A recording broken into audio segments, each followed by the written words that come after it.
Hello?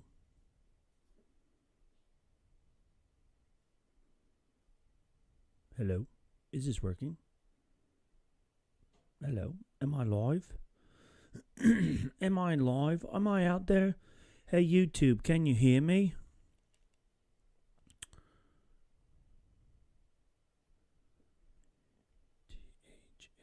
Bantha. Whoops. Oh, come on. Bantha Milk Podcast. Let's see. I'm not sure this is going live.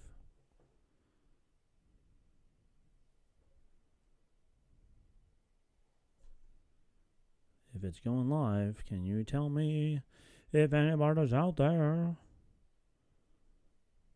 Bantha Milk Podcast. Let's see.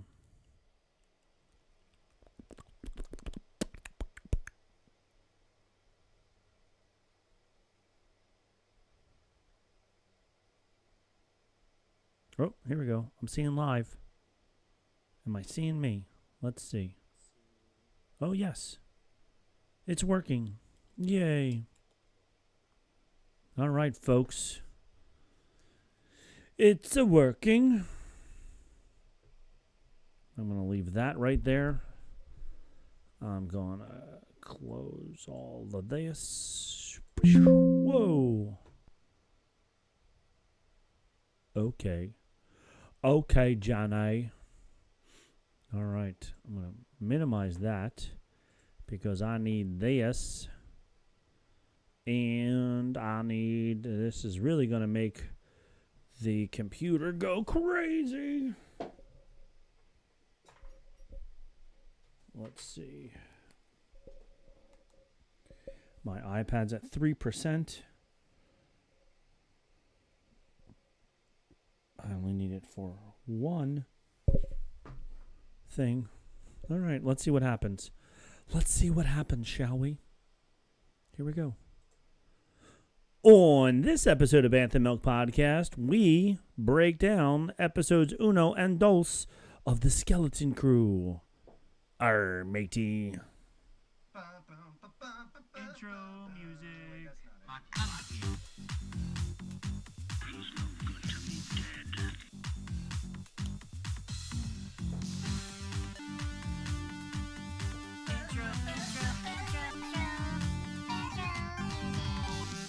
Hunting is a complicated Fashion.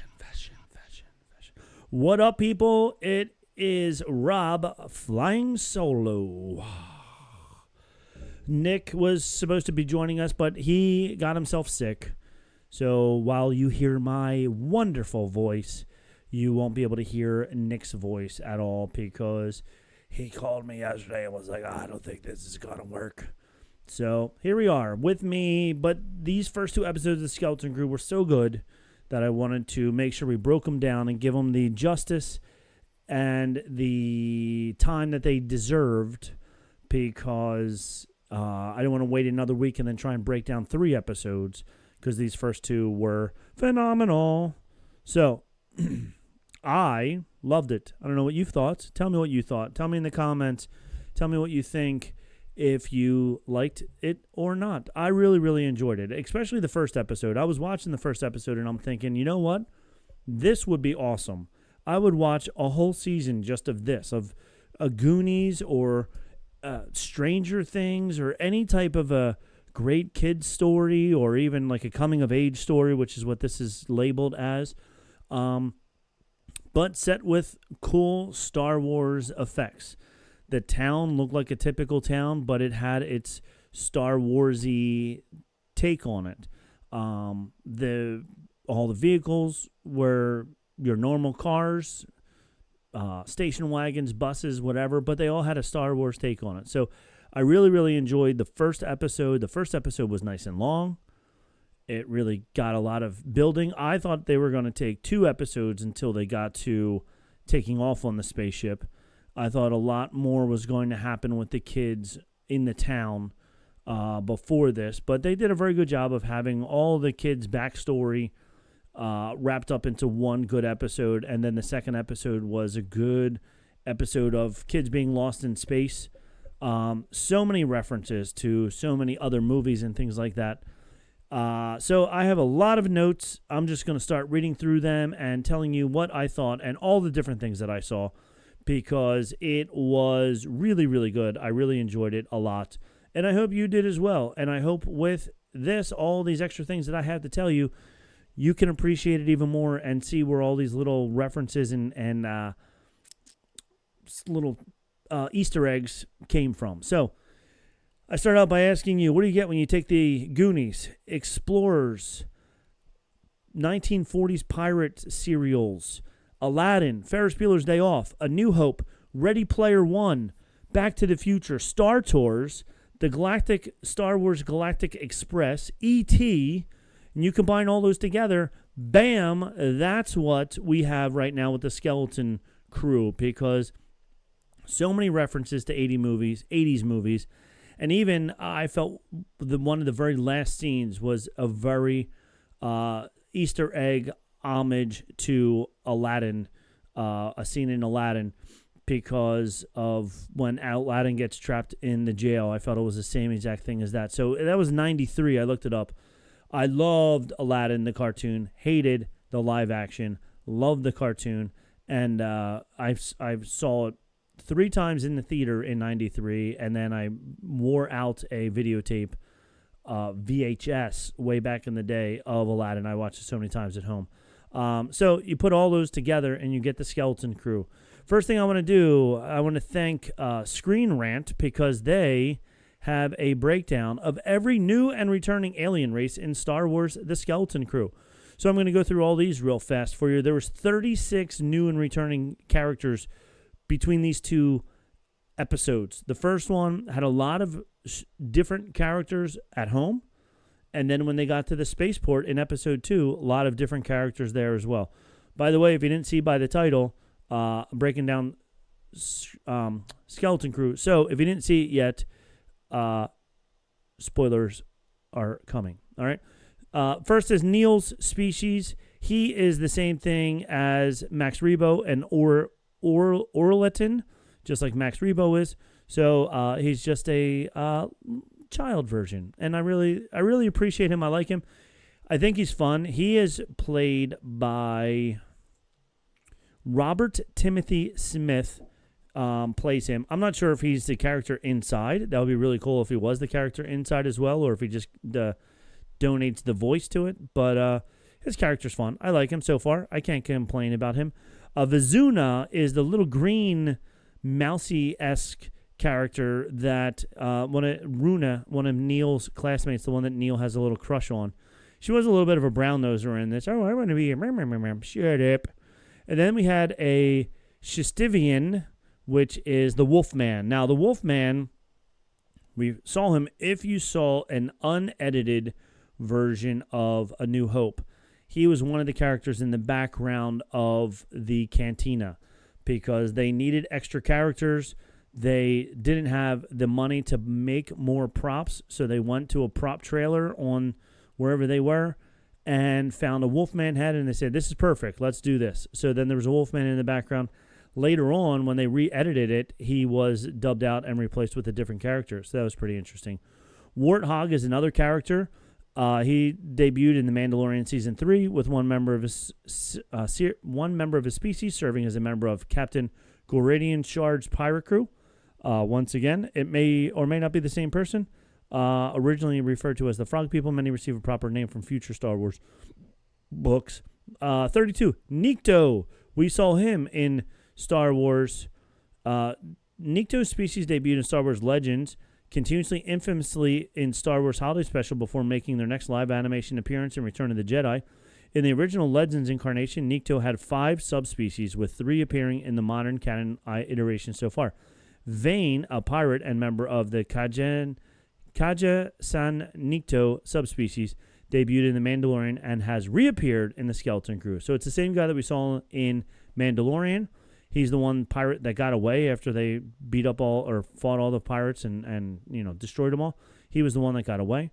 There was a Quarren that we saw there, is the sapient deep speed cephalopods from Mon Calamari. They're going to have like the tentacles on their face. We saw one, Jabba the Hutt's accountant in Return of the Jedi since 1983. Quarren have appeared in numerous Star Wars properties. We saw a Gran, which we previously saw in the Jedi Council, or not not the Jedi Council, but in Return of the Jedi, Star Wars Legends continuing the modern canon. Gran had made many appearances with information broker 8T88 hiring Grand Bruisers as henchmen, and Malwahanak competing in the Bunta Eve Classic. At least one Grand Pirate has appeared in Skeleton Crew so far. Rodian, we saw a Rodian, which is, of course, Greedo shot first. We saw a Klatooinian, which is, he kind of looks like a bulldog, but he debuted in Return of the Jedi with Barada serving as a skiff guard in the film's famous Scarlet Pit sequence. Klatooinians have been around. We also saw him in Book of Boba Fett. We saw an Ithorian. We saw not a baby Ithorian. They're the hammerhead-looking ones. We saw a child Ithorian in Wim's classroom. And it's interesting because Ithorians speak a species that nobody else can say, but apparently this other kid could understand him.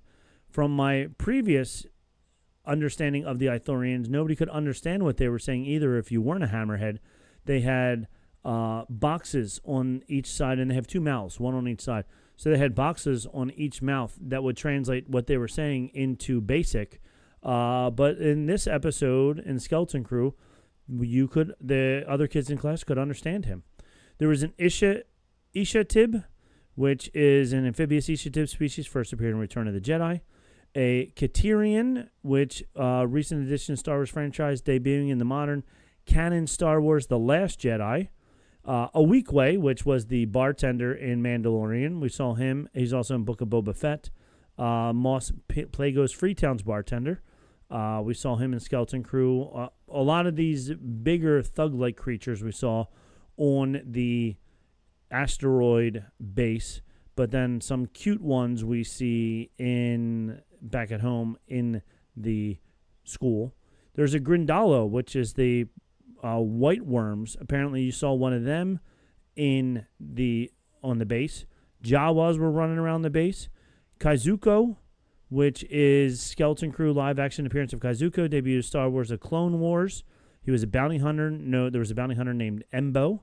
Then Aqualish, which they have like a weird, like big teeth, tusk Aqualish species made famous by the brutal criminal Ponda Boba, whose choice to pick a fight with Luke Skywalker cost him an arm. He was in episode 4 when he said, "We don't like you." And he got, his arm taken off. And Askajani, which is the dancer with multiple breastises. We saw one of her outside of the dance bar.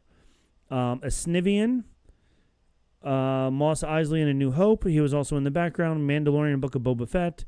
Skeleton Crew now has him as well. Twi'leks, we saw Twi'leks all over the place, especially on that planet. On the rock, they were in the dance club.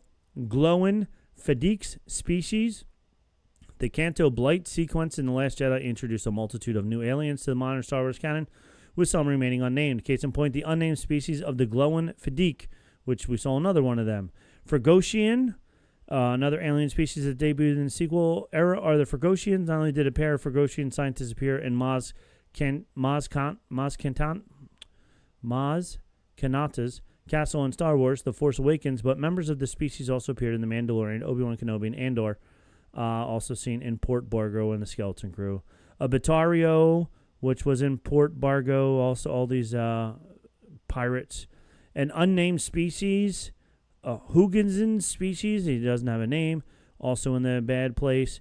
Udarbian, there's 12 left. Theline, which is the one that we saw in Galactic Empire. She was really cool. She was like the only part that I liked of the prequel series that got canceled after one season. She was really cool. A Dibrinth species notably required special pressurized suits to survive in most Type 1 atmospheres. A Hasak, which inspired the early concept art for Chewbacca, one of the concept art for Chewbacca. The Tarzant was the little like monkey-like guy. He had a big head in with the kids. He was a young one. Trandoshan, which we all know, one of the most famous ones is Bosk. There's another one of those in Port Boga. Shy Dope is have few appearances in the Star Wars franchise thus far. The Mandalorian Season 2 introduced him as the native species on Morocco, but they also showed up in the pirate hangout. Onadone they're very creepy looking, but they were also in the background of that place. Teak. A teak was the little puppet that escorted them from their ship onto the rock. That species are called teaks. Melbu, big, almost like what a traditional green alien guy looks like, big bug eyes. We met them first in Han Solo. And then Shadrafan, which is a little like pig-like guy. That resembles rodents, maybe, but they have like a pig nose, but the rest of their body looks kind of very rodent-like. Also appears in the background of Port Bogo. And then a whole bunch of other unknown characters in the background as well on both places. So 35 different characters. So when you talk about characters, this one has a lot of them, which is pretty cool. It's not all just humanoids. There's 35 different characters. All right, so let's get down to the breakdown. So right now, if you didn't watch it yet, go watch it, then come back and listen to me, or watch this on YouTube now, because I'm going to break down practically scene by scene what happens in the 2 episodes, because it was really, really good. In the very beginning, there's 2 new droids in the beginning of all the droid sequences. DJ RX, otherwise known as RX-24, from the Disney ride Star Tours. You see his face. And a truancy droid, you see their face. They're the ones with the giant eyeballs. And then also SM-33. We see those 3 new droids in the opening droid scroll. The opening scene has a new scroll. New Republic is protecting the member world, but the outer worlds, that's where the pirates are. And then just like that, bam, a new battle scene, just like the way Star Wars should start, with a nice, awesome battle scene opening up. Just like New Hope's opening scene, a bigger ship is attacking a smaller ship. The whole opening scene is almost shot for shot as the same thing as the opening scene of A New Hope, when Darth Vader takes over where Princess Leia's ship is. There are some shots of some fruit, which were Malarons, which was fun because that was from Star Wars Rebels. That was a really, really good episode. If you didn't watch that episode, it was a lot of fun. Hera sent the 2 of them off to go get Malarons on a planet that Malarons didn't grow on. But ironically enough, there was a crate of them that the Imperials were taking, and so then they had to steal them from the Imperial guards and all that stuff, and it was a lot of fun. Check it out. I love Star Wars Rebels. You should watch it 3 or 4 times at least. A lot of animal species in the Cantina. Jaleel White name is Gunter, which was from Ready Player One. Whippet, I don't know. He was a pirate from Mandalorian Season 3 and Aqualesha. These are all the people that are on the pirate ship. So we talked about the different people on there. And a Trandoshan, a Grady, normally they have 3 eyes, but this guy only had 2 eyes and an eye patch, which was pretty funny. A grande, I should say. All right, the leader scene with a scary mask. I didn't pick up on it the first time I watched it, but the second time I watched it, I realized that was, in fact, Jude Law's character, and that we wind up seeing later on in prison. And we realize now why he is in prison, because he takes them, man with a scary mask taking over ship is exactly like Darth Vader coming on in episode 4 of Star Wars. So then they open up the vault, only to find that there's only 1 credit laying right in the middle of the vault. I thought this was going to be a setup. I thought for sure somebody was going to come out from somewhere else and take down all the pirates, and it was set up like it would be a setup. But to no oblige, no setup. The only thing that it set up Jude Law's character to get anarchy and what's the word I'm looking for when they overtake the pirate ship, they overtake the captain. But they did that. They beat up the captain, and then we don't know what happens to him. We just assume that he's dead. And then the next thing you see is, and the one credit had a New Republic logo on it. So it had a new Rebel logo on it, which is foreshadowing for when we see Whim's credits later on, and they have Imperial marks on them because they're much older logos. Skeleton Crew. The title Skeleton Crew can mean one of two things: a small crew that mans a large ship, or pirates that fly the Jolly Roger flag. I also think it might even have a third meaning in this version of it, where as they get on the ship later on, that there are skeletons all over the place. So I think maybe somebody says later on that they're a skeleton crew because they have all the skeletons, and that is that. Who knows? We'll see what happens. So now we're on suburban Star Wars in a nice suburban neighborhood. We see Whim playing with those little Jedi Star Wars action figures.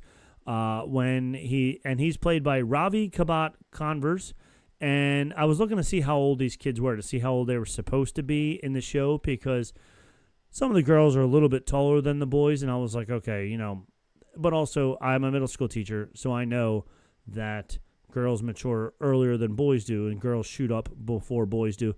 He was born in 2011. Fern is played by Ryan Kira Armstrong. She was born in 2010. So they're roughly the same age. They're roughly around 13 years old when this happened, or 10, 11 years old, whatever, when they filmed this. I'm not really sure when they filmed it, but now it's 2024 minus 11 means that they're about 13. He's 13 or 14 years old. But they seem to be playing younger. In my opinion, I think they're playing a little bit younger than 13 and 14-year-olds. I don't know. We'll see. His room looks a lot like the hotel in the Galactic Star Cruiser, with a lot of recessed wall things and bookshelves and beds and things like that. So hopefully they reopen it, and you could be staying in Whim's room, which would be pretty cool. He's drinking a green drink. I wonder if they have the same species that Luke had. Luke was getting this green milk from on the planet he was staying at in the later episodes, or if just all the animals in Star Wars, their milk is not white, but it's always multicolored, blues, greens. It would be funny to see like an orange one or red milk also, or something like that. Must have... Nels is a Bertholli, the same species as Mac Rebo. We meet Neil next. He's the same species as Max Rebo. When they pretend to be Jedi while waiting for the bus, they actually act out almost scene by scene, almost lightsaber blow for lightsaber blow, the same as Darth Vader taking out Obi-Wan Kenobi in A New Hope. Then on the bus, we see DJ Rex as the bus driver, which is pretty funny. Because in the original installment of Star Tours, he was the Star Tour driver before.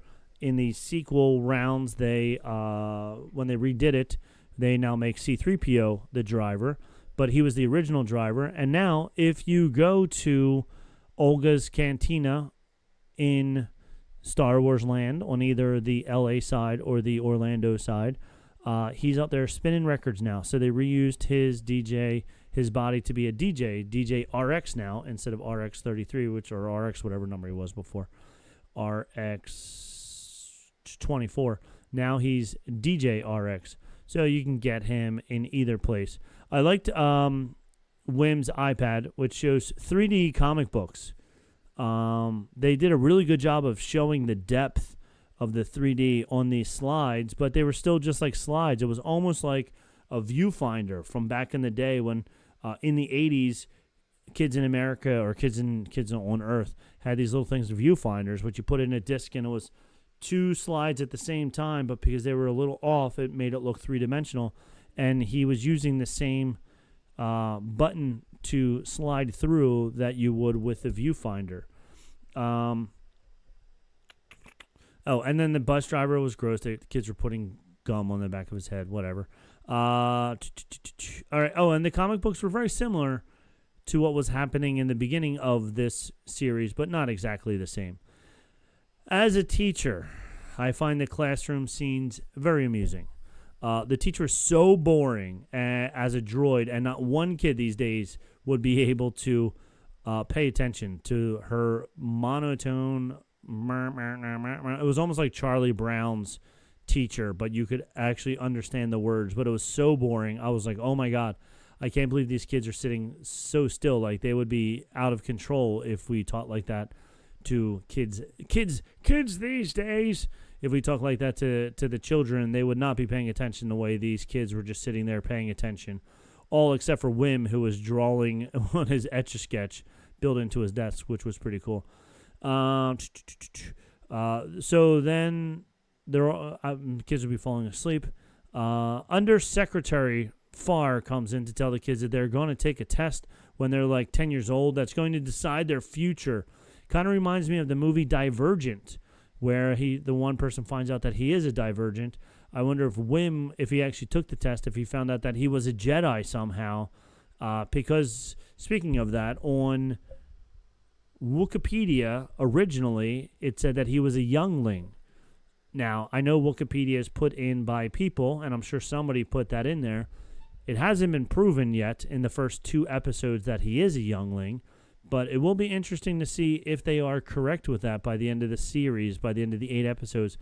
If he does turn out to be a youngling, or if he's just a ADD kid who just can't stay focused on one thing without touching everything. In this classroom scene also, I've discovered that the PBA all over America are in an uproar right now because the droid says that, or Wim says that he wants to be a protector of people. And the teacher says that's no job. That's what safety droids are for. And police all over America are very upset that they are being told that their job is not a job. It's just what a droid can do. But you know what? You know what I think about that right now? The teacher was also a droid. So I guess my job's not important either. All right, forget about that. I'm no longer a fan of Star Wars. All right.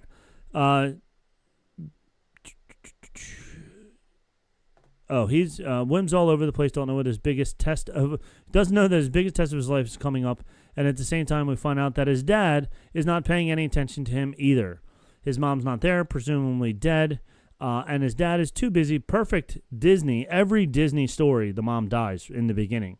So same thing. Mom is dead. So it has to fit into every single Disney story that way. So there we go. And then the dad is always too busy to help out with anything. He's so busy at work that he can't do anything. Even at in the one scene when he's going to bed, Wim asks for a bedtime story. And the dad's like, come on, you're too old for bedtime stories. Go to bed, kid. Then we get a scene of Fern racing her speeder bike, which is 10,000 times better than the speeder bike scenes that we had in Book of Boba Fett. Worst sequence in the history of Star Wars, and I'm including the whole holiday special. That scene is on par with the worst things that they did in the holiday special. I highly recommend erasing that from your memory ever. This scene, so much better. So much faster. Everything was cool. The drag racing, talking about it, her racing through town, it breaks the speeder bikes. That was so much better than before. This also is a little bit of an homage to George Lucas, because as a kid he was a big drag racer. His first movie was about drag racing, or had drag racing in it. And then at the very end, when her bike breaks down, she needs a power converter, just like Luke Skywalker when he wanted to go to Tosche Station and get some power converters. All right. Wim's neighborhood is very fun. Kind of looks like a neighborhood from E.T. If you look at it from the first time you see it, it looks almost like E.T.'s neighborhood. A nice homage to 80s movies. And then the entrance looks like the entrance to Back to the Future. So, boom, one neighborhood looks like 2 different 80s movies all over it. 80s styling everywhere you want. The kid's bike is even 80s style with a little basket on the back. The tinsel hanging from his handlebars. I remember so many kids that had the streamers hanging from their handlebars. I always wanted. I had a paper route when I was a kid. Kids these days don't even have paper routes. It's old guys now who throw around papers from their car. But I had a paper route, so I had a milk crate zip tied to my handlebars so I could put all the newspapers in there. So yeah, this is very 80s-esque. And I also enjoyed the droid lawnmower that he runs past. Was very funny because it was a typical lawnmower that we have today, but walking it were just robot legs. So it was fun that they did robot legs onto the lawnmower as opposed to a robot lawnmower that we have today. It was a lot of fun that way. All the cars must be powered from down below on that little metal strip, but somehow her speeder bike, maybe the bicycles have their own power of some sort, or maybe she doesn't need to, it has like a little battery in it to get some power, because she was weaving in and out all over the roads. And when he takes his bike off-road at one point in time, maybe that's what because when he was very excited that she went off the road and up over the railing in the very beginning, he was like, did you see that? So I wonder if he was impressed that her bike could travel without being electrified, or if he was just impressed that she was able to jump over the barrier with her bike. I'm not sure. We'll have to ask him. And then the next day, he misses his bus. So, of course, you can't have an 80s movie without somebody missing a school bus. So then he takes a speeder bike and takes a shortcut into the woods, which is just like Flight of the Navigator. But the kid in Flight of the Navigator gets sucked up into space, which pretty much is what happens in this. In a little bit, they get sucked up into space. But as he's going through the shortcut, his speeder bike scene is very similar to that in Return of the Jedi, when Luke is doing the chase of the what are they called? The stormtroopers. The spaceship hatch looks a lot like what he reads in his comic books, so that's why he thinks it's a Jedi temple and not a spaceship buried. And then he gets caught by one of the droids, and this was a fun little back and forth. The droid was like, "You're truant, let's go," and he's like, "Okay," and he's like, "How? How do I get out of this? How do I get out of this ravine that I'm stuck in?" Somehow he got out. Twice in this episode, they used the word wizard. He told Fern that her bike was totally wizard later on when they're outside the principal's office. And then in episode 2, he says this is so wizard when they're playing with all the pirate hats, which was also a line from Anakin's friends when he did the pod racer. His friend told Annie that this is so wizard, Annie. So they're using the terminology from the very first episode long, long ago, giving yet another clue that this planet is basically locked off from the galaxy around them, and they're stuck in their time frame of pre-Clone Wars, which I was like, oh my gosh, how can they do that? But then I'm thinking, like, Earth, we can't leave Earth, so these people can't leave that, so it's the same thing as what we have. The little siblings. This is fun. His little brothers, or little siblings, we're not sure if they're boys or girls, they were watching a holograph TV show, which was taken directly from the Star Wars Christmas special in 1978. The same thing Lumpy was watching in 1978, and it was actually the same exact scene. So that was Cirque du Soleil doing that in 1978.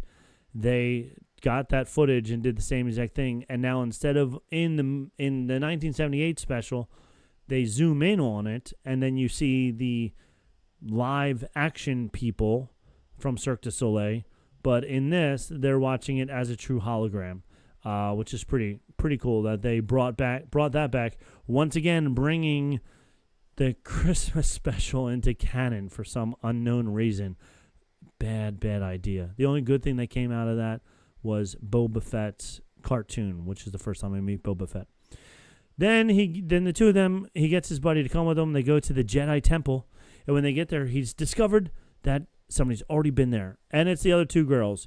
KD plays a fun trick on them with her fancy headgear, her fancy Geordie LaForge glasses that are tapped in. She already has some android things built into her body, replacing her ears, which is pretty interesting that they're allowing children to do this, but whatever. So she's able to change her voice with that to sound just like the guards. There's a whole protocol list. Oh, I love this. She changed her voice, and then she calls that she unclaimed. She said she claimed that ship, and he said, you can't do that, I already claimed it. And she said, I unclaimed it. And he said, you can't unclaim it without me being there. So then she says again, unclaimed, and then KD immediately says, claimed, before he could claim it for himself. And I love it that there's a whole protocol what you can do to claim things on this planet as a kid. We did the same exact thing. No takebacks, frozen seed. Seed is frozen.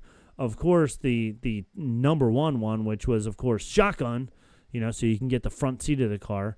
And then, there's always the rules. You can't call shotgun unless you can see the car. Once I called, you have to give it to me, blah, blah, blah. So it's very similar to that.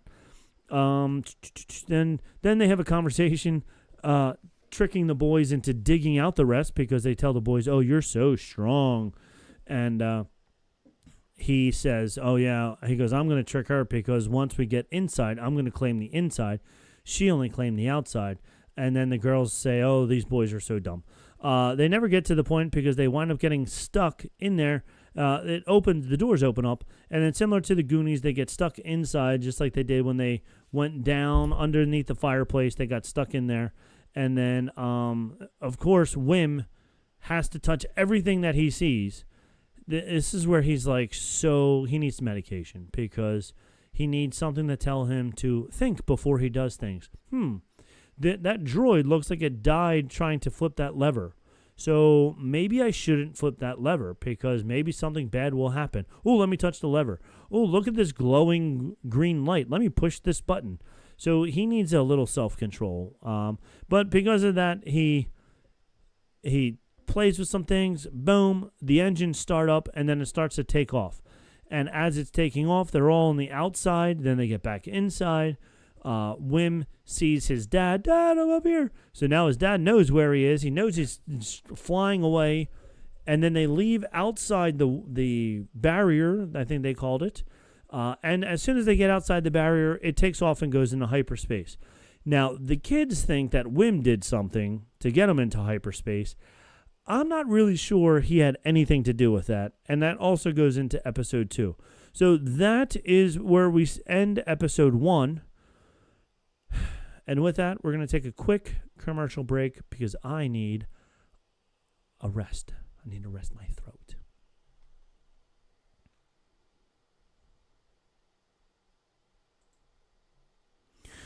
All right, and we're back with episode 2. Episode 2 starts right where episode 1 ended. They're in the middle of a snowstorm with high beams on. Nope, they're in hyperspace flying to who knows where. They're all sitting at the chair screaming, ah! And then they say, oh, you got to stop it. And, of course, Wim's like, oh, I'll stop it. He starts banging on things. Whether or not him banging on it actually stopped it, I'm not sure. Because I don't even think he hit a button. I think he was just hitting the console when it came out of hyperspace. So me personally, I think it was designed, if the ship ever turned back on again, to take off, leave the planet as fast as you can, go into hyperspace, and then go to this set coordinates. We'll see what happens. But then as that happens, once the ship stops, you see something coming from behind them. Very sporadic walking. Boom-kunk, boom-kunk. Very scary. Red lights around them. Looks even scarier. Oh my gosh, is it Darth Vader? Nope, it's just the droid SM-33, which if you were a big Peter Pan fan and wanted to make a license plate to show how big of a fan you were of Captain Hook and all of his people, you would make a license plate that said SM-33 because Captain Hook's assistant, whatever he was, his name was Smee, S-M-E-E, which this looks very similar to that. So, which is very apropos considering he's talking about a captain and they're pirates. And who's the greatest pirate of all time? Of course, Captain Hook.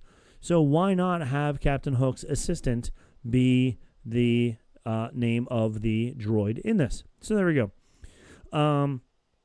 He's voiced by Nick Frost, who, if you do the research, he was in a UK show where they talked about Star Wars. So all this comes back around. He was in a bunch of other things already.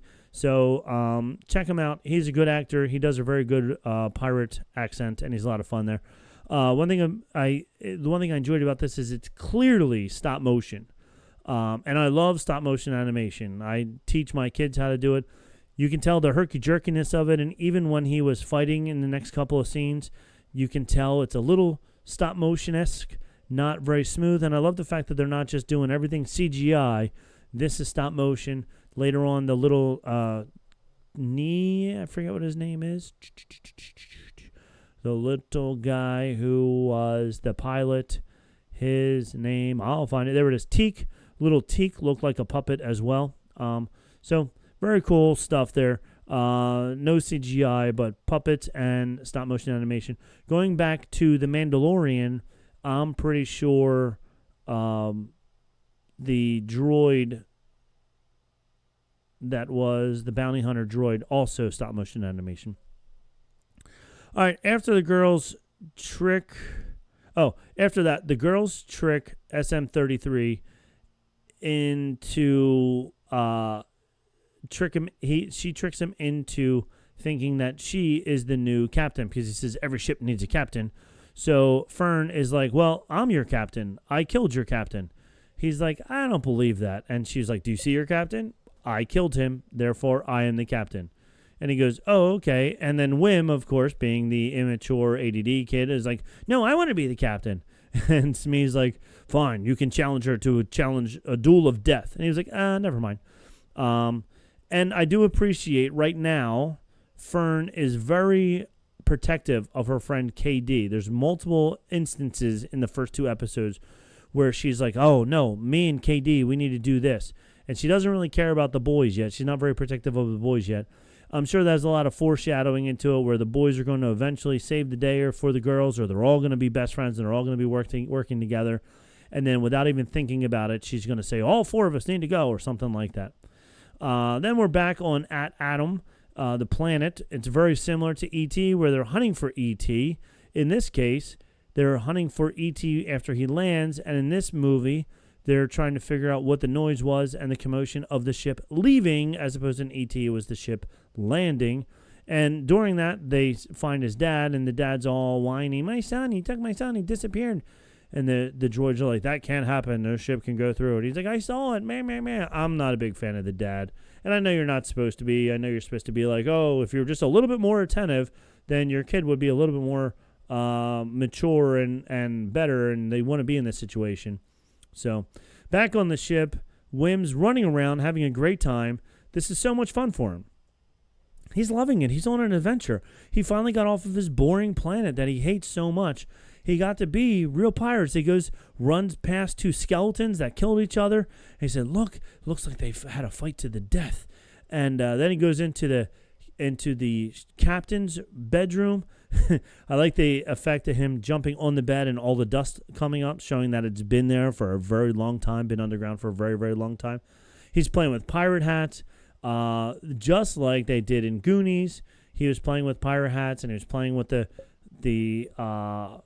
not monocular, just the one lens instead of binoculars. They also find, just like when they find a pirate ship, they find One-Eye Willie. It's very reminiscent of the Goonies, which is very funny because all the fans were billing it as Goonies in space. And in that case, they actually take so much of the references from the Goonies, which makes it even better. This is the second time they use the word wizard when Neil says this is, or he says to Neil, "This is so wizard." All the pirate hats, they both have pirate hats on, and then they reluctantly agree to take the ship to the starport. The girls agree to take the ship to the starport because they need to get it fixed so they can get it back to their planet. And it was interesting when they said get it back to our planet, and they said at Adam.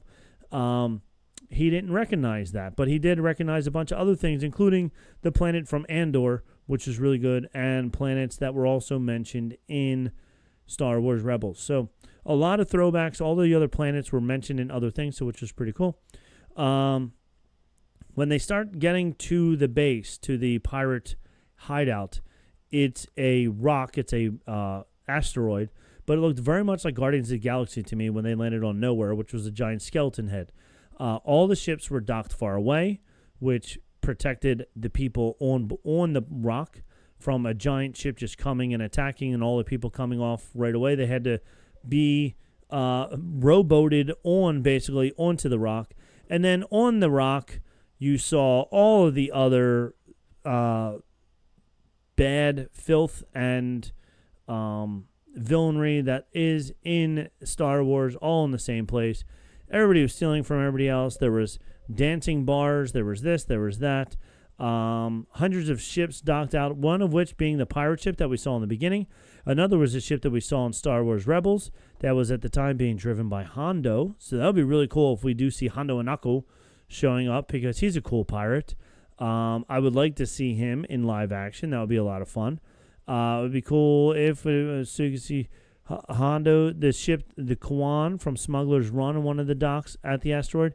It also looks like there's a Calorian gunship in the back, which is a reference to the original designs of the original Millennium Falcon, one of the designs of the Millennium Falcon.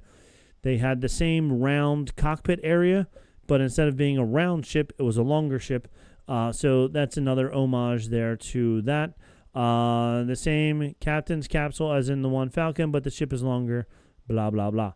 This is the first time you see a close-up of Wim's money, and you can see old Imperial symbols on it as opposed to the new ones with the Republic symbol that was in the vault when the pirates took over the last ship. Another clue to the fact that their planet is not connected to anything else and completely secluded for many, many years. We see a lot of really cool things in the spaceport, one of which is above the sign of the neon building. It says dance hall, and clearly looks like some seductive dancers outside trying to lure people in, to which one then appears to help the children. But her species, the Zygarians, has also been known throughout the galaxy to abduct children into slave trade and things like that. So it was good that the girls tried to fight her away. I feel like if it was the boys, they would be like, oh, okay, I'll go with you, because they're pretty much more gullible than the girls are. Lots of other Easter eggs and cool things going on in the background, one of which is an homage to Captain EO. The little pink flying, whatever they were, animals, is the same thing that was in the Disney World ride/show starring Michael Jackson in the 80s called Captain EO. That pink bird creature was with him in the ride, and now they had one in the cage, and when the cages broke free, he flew across the screen almost if it was done in 3D, very similar to the way they flew around in the Captain EO ride. So that's another callback to something else. This is the point that we find out that at Aden, where they live, is a mystery and secluded planet that has not changed since way before the Clone Wars, when the kids buy some food, which is gross, by the way. They turn over some old Imperial credits, which everyone on the planet is very excited about, so much so that they all start chasing the kids to steal the rest of their money. The planet supposedly also has gems and riches in the middle of the planet, but the kids don't know about this. They don't know that the planet that they're on is actually the big score and the most impressive thing that everybody else wishes they knew about. It's like finding the city of Atlantis is their planet. That's when we see Thang, which is a pirate from Mandalorian Season 3. He's here. He wants their money, and he has competition with a couple of other pirates who are all claiming that they saw the kids first and they want the money. And that's when Fern shoots the gun into the air, which makes everybody stop for like 1 second. And then they all laugh and knock the gun out of her hand, and then they start running again. And when they're running, this is a little cheesy, because they're running slowly, because they're obviously filming all of this in the void, which is only so big. So if they were to run full speed, it would be a half a second, because the void is not big enough for people to run that big. So they had to run slower, which for a second I was like, these kids run so slow. But then I realized it's because they're in the void. They did a good job of trying to make it look bigger by changing camera angles and stuff like that. But you could definitely tell it would have been a lot better if they did this in a real set with a lot more space than they had in the void. We learned old pirate movies, if you have one barrel, a 2-barrel gun is better. And then this one pirate had a 3-barrel gun. So I was like, oh, that's fun for Star Wars. But in real life, 3-barrel pistols date all the way back to 1775. There's revolvers, a 3-barrel flintlock pistol from France in the 18th century. You can Google it. You can look it up. You can see all these really cool old 3-barrel pistols. So if you, in 1700s, since you couldn't have multiple bullets at one time, you had to put one little flintlock thing in one at a time. You had 3 shots at once, which is very impressive. Or you could do 3 shots in a row without having to reload. So that's been around for hundreds of years. Been around for a long, long time in a galaxy far, far away. Then just when you think the end is near for the kids, out of nowhere comes SM-33 to protect his captain, which is awesome stop motion animation. I like how not only did he punch his arm, but then his arm had a hydraulic extra punch in it to really make sure he punched those people really high. They were going all over the place. It was a lot of fun. And then as they're running through, they're knocking into things. There was a Model 88 model droid that was doing tattoos, and then they messed up the tattoo. It would have been great if you could have seen it, and it would have been if it said Moth from The Simpsons when Bart got a tattoo in the very first episode, very first season, I should say. He was trying to get a tattoo that said Mother, and Marge came in and ripped him out, and instead of saying Mother, it said Moth, which was actually worse. So that would have been really funny if it actually said Moth, and because the droid was like, oh no, I ruined it. I mean, it looks awesome. Then Brutus, which is the Wolfman, comes from the other side and throws an ion blaster onto SM-33 to disable him, and then they capture the kids and lock them up in jail, which was interesting that they decided to do that. I think they wanted to lock them up so that way they could try and figure out where, if they were from At-Aden, they could try and use them to figure out how to get there. Then in jail, this is a very Pirates of the Caribbean, even from the ride, Pirates of the Caribbean flume ride in the Disney parks. They're trying to get the dog to get the key for them so that they can get out. They try to do the same thing with the little rat creature to try and get him. They tell him, okay, go over to the key, pick it up, and bring the key back to us. And then the little rat creature goes over and pees on it and then runs away, just like the dog doesn't get the key for them in Pirates of the Caribbean. And then they're stuck. But then, just like in Aladdin, out from the dark comes an old, frail man. He looks like he's hunched over. He's got a big cowl and a hood over top of him. And you see his ankles have ankle cuffs on him, just like the old man did when Jafar was pretending to be the old man to get Aladdin to help him get out of there. And he comes out, says, oh, I can save you. I can get you out of here, but you have to take me with you. I've been in here a very long time.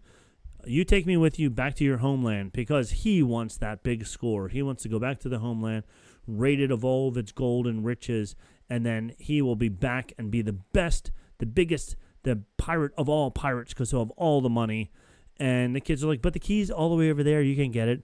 And then he uses the force, woo, and brings the key over. And then just when you're ready to go, all right, let's do it, roll credits. And that's the end of it. And now we have to see next week until we see the grand escape from this rock. And I'm sure if there's any good cliffhanger at the end of the season, maybe this is what I was originally thinking. Maybe we'll just get back to town, and then we won't see if Jude Law actually finds it. Maybe that'll be season 2 where Jude Law's trying to find all the gold and riches. But it'll be interesting to see if the whole season is them just trying to escape and trying to figure out how to get back home, or if they get back home in episode 6 or episode 7, and then after that it's Jude Law breaking all kinds of laws on the planet.